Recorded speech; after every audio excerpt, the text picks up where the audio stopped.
Hi, this is Rosie Rosa. Juanita. from All About You, All About Me. And today we're going to end our friendship segment talking about something that a lot of people really don't want to talk about. And that's, when do you let go of a friendship that is not healthy for you? That's not healthy. That's not healthy. And by that I mean, you know the people. There's certain group of people that you know, and they love talking to you, and they even tell you to your face they love talking to you because you always put them in a great mood. Oh, yes. But the problem is that, oh yeah, you put them in a great mood, but they left you in the dumps. They stole all your good, positive energy, and it's all gone, and you're just standing there drained. When do you finally say, you know what? No. Because I don't want to hurt people's feelings. So what I usually do is what I used to do at school is I would hide. I was going to ask, Rosa, what do you do? Because so you hide. Well, there I would hide, I would see them coming towards me and I'm like, oh, turn around, go the other way, quickly, going to the bathroom, do something. But, when you're not in the work environment and they call you, my thing was like, I would talk to them, but I would say, oh, I gotta go. I would try to keep it short so that I wouldn't be all drained of all my positivity, because that's what they did to me. Yeah, they do that. And it's like, is there a nice way to do it? Not really, right? Because some people, I've heard people say, oh, I got ghosted. And I learned that means that they wouldn't take their calls. They just ignored them. Yeah. And is that the way to go? Is that the only way to end it? Maybe. I don't know. What do you think, Juanita?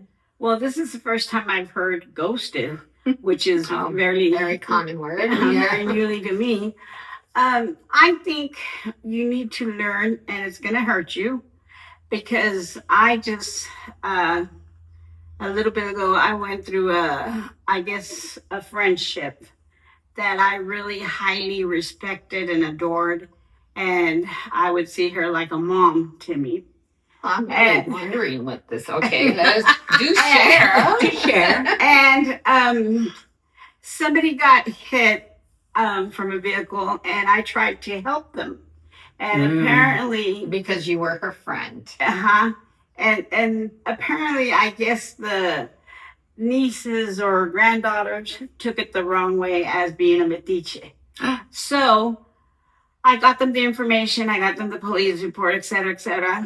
And when she called me, she yelled at me instead of asking me, how did you do this and this and this? Your friend. My friend.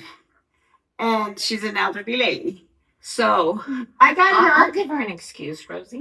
Yeah, I got hurt the first time. I let it go because she was yelling at me at the hospital. Second time I let it go because I was driving and I really couldn't focus. And the third time I just said, no, I have feelings.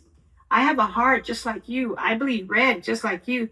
So don't go by what people tell you. You come and ask me. And I cried for 3 days, and my husband goes, you know what? Just let it go. Would you cry, Rosie? I did. I'm very sensitive, yes. I don't know. I don't know either. Have I cried over a friendship? I don't believe I have. I did, because when I was told I had a harsh illness, she was there for me. She would take me food. I learned to care for her. But so you cried for 3 days. I cried for 3 days, and my husband says, just let it go. And it's hard to let go, but once you see her, because we're neighbors, I like you said, I hide. I don't go out the door. I let her go first, and then I go out. But you gotta let it go, because it's not healthy, and it's negative. Well, how to end a friendship? The Rosa way. Okay. Oh, you don't like that one. I don't. I'm sorry. I can't. My thing is, my faith is so grand in God that God will give me the person I need to be with. I cannot criticize this person. And believe me, we know people that need not to be our friend. But like Rosie said previously, they need that positive energy that they don't have, that we have. So I do ask upon the one above to help me with patience and understanding, and whatever needs to be close to me to be close to me, and that needs not to be close to me to put them at a distance for me. I really do. I don't think I've ever really gone into any hassles with any. I mean, not that I know. Now you would know because you and I work together. I just kind of like, I don't hide, but I just kind of like, turn the other cheek kind of thing. Like, you know what? Turning the other cheek doesn't mean slap me again. It basically means looking, and if you read that in the Bible, that's exactly what it says. Turning your cheek around means basically you're looking at a different path. And if that friend is not supposed to be in your path, then that friend will not be at that different path. So I guess that's what it is. I mean, I can tell you that I have friends that still contact me once in a while from high school, and they still want to remember. And honestly, sadly, sometimes I don't remember them, and so, but it's good to know that they remember you. So I think that a way to finish this friendship segment is to basically love yourself. And if you love yourself, God will love you too, always does. And whoever needs not to be around you, he will take away. Yes. That is true. That is true. So have faith, have the desire to be your own friend. I think my best friend is me. I have sisters. I love them dearly, and I tell them everything. But you know what? I am my best friend. And I would not want to break up with me. So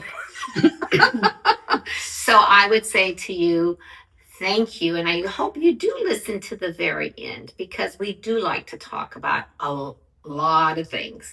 And friendship is a very essential topic. Yes, it is.